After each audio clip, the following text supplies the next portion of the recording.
అందరికీ నమస్కారం అండి. ఈ సర్వే గురించైతే మాకైతే మా సూపర్వైజర్ సార్ ఫోన్ చేశారు. కంప్లీట్ అయిన వరకి రేపైతే ఎంఆర్ఓ ఆఫీస్‌కైతే తీసుకొని రమ్మన్నారు. ఆన్‌లైన్ చేపించాలంట. మరి వాళ్ళే చేస్తారో మేము అక్కడుండి చేయించాల్సి వస్తుందో తెలీదు. అయితే సర్వే అయితే కంప్లీట్ కావచ్చింది. అక్కడొక ఇల్లు అయితే మిగిలిపోయినాయి. కొంతమందయితే ఊర్లకెళ్లారు కాబట్టి ఆళ్ళకి ఫోన్‌లు చేసి అయితే రాస్తున్నాము. ఇదనేది సర్వే అనేది కంప్లీట్ అయితే కావచ్చిందండి. తర్వాతొచ్చేసి కంప్యూటరు చేసేటప్పుడు గాని ఆన్‌లైన్‌లో ఏమేం చేస్తున్నారనేది గూడా ఒకవేళ రేపు మేము ఎంఆర్ఓ ఆఫీస్‌కెళ్తే అక్కడ ఏం చెప్పారనేదైతే నేను ఇన్ఫర్మేషన్ అయితే ఇస్తాను. ఆన్‌లైన్ చేసేటప్పుడు గాని మరి ఎలా చేస్తున్నారనేదైతే ఇన్ఫర్మేషన్ ఇస్తాను నేను. ఇక్కడ నేను ఉదయం వచ్చేసి కొన్ని అక్కడొక ఇల్లు ఉంటే సర్వే చేసుకొని ఇంగ అంగన్వాడీ కేంద్రానికెళ్తున్నాను. ఒక అబ్బాయి నాతో బాటే వస్తున్నాడు. వాళ్ళ అమ్మ ఆడిదాకా పంపించి ఎళ్ళింది. అబ్బాయి ఇప్పటి వరకు ఉన్నాడు. అయితే 10 అయితుంది టైం. ఇంగొచ్చేసి అక్కడ వాళ్ళు ఊరికెళ్ళాలి, మేము పనికెళ్ళాలి అది ఇది అంటే పోయి వాళ్ళైతే 2, 3 ఇల్లులు చేసొచ్చాను. చేసొచ్చిన తర్వాతయితే ఇంగా పిల్లలైతే ఈరోజు మాకు 18 మందయితే అంగన్వాడీ కేంద్రానికొచ్చారు పిల్లలు. మా ఆమె వంట రెడీ చేసింది కాబట్టి, ఇంక వీళ్ళైతే ఇక్కడ భోజనం చేస్తున్నారు. కాళ్ళు బాస్పెట్లు పెట్టుకోమంటే సాపుకొని కూర్చుంటారు. బాస్పెట్లు పెడితేనేమో ప్లేట్ అటు ఇటు ఒరిగి కింద పడుతున్నది. అందుకే ఈళ్ళైతే వాళ్ళు అనుకూలంగా ఉందని అలాగే కూర్చుంటారు. ఈ సర్వే గురించయితే మాకైతే చాలా ఇబ్బందయితుంది. ఇటు ప్రీ స్కూలు, ఇటు సర్వే అంటే సర్వే అసలు కావట్లేదండి. ఎంత సేపు పడుతుందో ఒక్కొక్క ఇంటికొచ్చేసి చాలా సేపు పడుతుంది.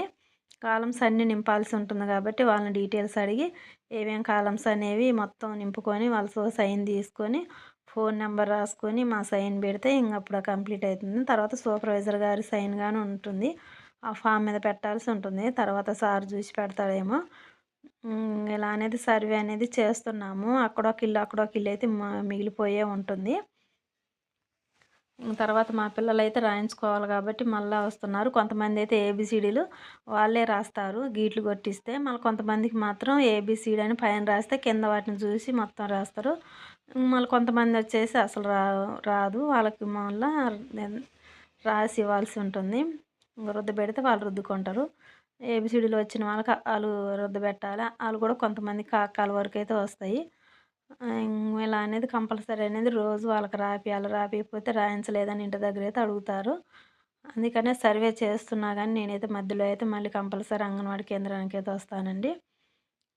మాకు సర్వేకి అయితే అసలైతే సర్వేనే చేయాలనైతే ఇప్పుడు చెప్తున్నారు ముఖ్యంగా. ఆయమ్మ సెంటర్స్ వాళ్ళే చూసుకుంటారు. మీరెళ్ళాల్సిందే అంటారు కానీ, నేను డైలీ అంగన్వాడీ కేంద్రానికైతే వస్తూనే ఉంటాను. సర్వేకి పోయినా గానీ మళ్ళా మధ్యలో అయినా నేనొస్తానండి. వచ్చి పిల్లలందరిని చూసుకొని అటెండెన్స్‌లేసుకొని ఫోటో క్యాప్చర్ పెట్టాల్సి ఉంటుంది. మేము అంగన్వాడీ కేంద్రంలో పిల్లల్ని మేము ఫోటో క్యాప్చర్ అనేది ఉంటుంది కాబట్టి మామూలు ఫోటో తీసి పెట్టేది కాదది. అందులోనే యాప్‌లో ఉంటది. ఆ యాప్‌లో అప్పటికప్పుడే తీయాల్సి ఉంటుంది. అదన్నీ డైలీ పెట్టాలి. పెట్టి ఇంక మేము సైన్ చేయాల్సి ఉంటుంది కాబట్టి కంపల్సరీ డైలీ అయితే సర్వే చేస్తూ కూడా అంగన్వాడీ కేంద్రానికి రావటం జరుగుతుంది. ఈ సర్వే గురించిన ఏమైనా ఇన్ఫర్మేషన్ కావాలంటే నాకు హ్మ్, మెసేజ్ చేయండి. నేను చెప్తాను. రిప్లై ఇస్తాను.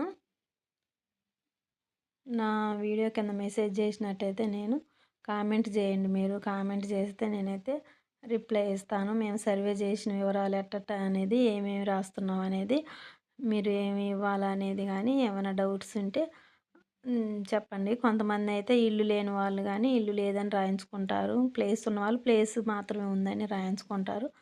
అలా అనేది రాయటం జరుగుతుంది. సొంత ఇల్లు ఉన్న వాళ్ళకి మాత్రమే సొంత ఇల్లు, కిరాయికుంటే కిరాయి అనే రాయించుకోవాల్సి ఉంటుంది.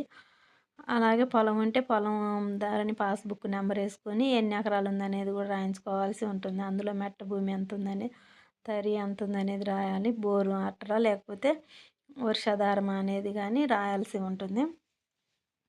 అందులో పేపర్‌లో నింపాల్సి ఉంటుంది. విదేశాలకెళ్ళిన వాళ్ళు ఎవరైనా ఉన్నారా అనేది గూడా అందులో మెన్షన్ జేయాల్సి ఉంటుంది. ఏమేమి చదివారనేది మెన్షన్ జేయాలి. చెప్పాల్సి ఉంటుంది. అంతా అనేది కోడ్స్ ఉంటాయి. ఆ కోడెయాలి. క్యాస్ట్ గాని, సబ్ క్యాస్ట్ అనేది ఎయాల్సి ఉంటుంది. ఇది కులగణన కాదన్నారు గానీ, అందులో మాత్రం మొత్తం ఏ మతము, ఏ క్యాస్టు అందులోనే సబ్ క్యాస్ట్ ఏందనేదైతే క్లియర్‌గా అడిగారండి. అవి మాత్రం నింపటం జరుగుతుంది. అవి గాని, ఫోన్ నంబర్ తప్పకుండా ఎయాల్సి ఉంటుంది. ఏమైనా ఇంతకుముందు ఏమైనా గత 5 సంవత్సరాలు ఏమైనా మీరు రుణాలు తీసుకున్నారా అనేది గాని నింపాల్సి ఉంటుంది. ఇంకా చెల్లించాల్సిన రుణం ఎంతుందనేది ఆడ పర్టిక్యులర్‌గా రాయాల్సి ఉంటుంది. ఎంత అప్పుందనేది గానీ. అందులో వచ్చేసి వడ్డీ వ్యాపారుల నుంచి తీసుకున్నారా? లేదా శ్రీ శ్రీనిధి నుంచి తీసుకున్నారా? లేదా సహాయక సంఘాల నుంచి తీసుకున్నారా? బ్యాంకుల నుంచి తీసుకున్నారా? అనేదైతే క్లియర్‌గా ఉందండి. వడ్డీ వ్యాపారుల నుంచి తీసుకున్నారా? అనేది గానీ ఉంది. మొత్తం కలిపే ఆడ ఎంత అప్పుందనేదే రాయమని చెప్తున్నారు. కాకపోతే కొంతమంది బ్యాంకులో తెచ్చుకున్నది చెప్తున్నారు. ఇంటి దగ్గరదైతే వడ్డీ వ్యాపారుల దగ్గరదైతే కొంతమంది చెప్పట్లేదన్నట్టు అప్పు. అలా చూస్తే చాలామందికి చాలా ఉంటుంది. ప్రస్తుతానికైతే పట్టా బుక్కులు, పాస్ బుక్కులు పెట్టుకొని తెచ్చుకున్నదే చెప్తున్నారు. అది మాత్రమే మెన్షన్ చేయాల్సి ఉంటుంది కాబట్టి ఏశాము. ఎక్కడి నుంచి అంటే బ్యాంకుల నుంచే. స్వయం సహాయక సంఘాల నుంచి లోన్ తీసుకున్న వాళ్ళు గానీ ఆ లోను చెప్తున్నారు. అవి గాని ఏసి మేము అందులో స్వయం సహాయక సంఘాల నుంచి అనేది కాలం ఉంటుంది. అక్కడి నుంచి తీసుకున్నట్టయితే చూపించాల్సి ఉంటుంది. అందులో మెన్షన్ చేయాలా కోడ్ ఉంటది. నా వీడియోస్ నచ్చితే నా ఛానల్ సబ్స్క్రైబ్ చేసుకోండి. నేను ఇంకా డైలీ వీడియోస్ పెడుతూ ఉంటాను. ఇన్ఫర్మేషన్ ఏదైనా గానీ మేము చేసే సర్వే గురించైనా, ఆన్‌లైన్ గురించైనా చెప్తాను.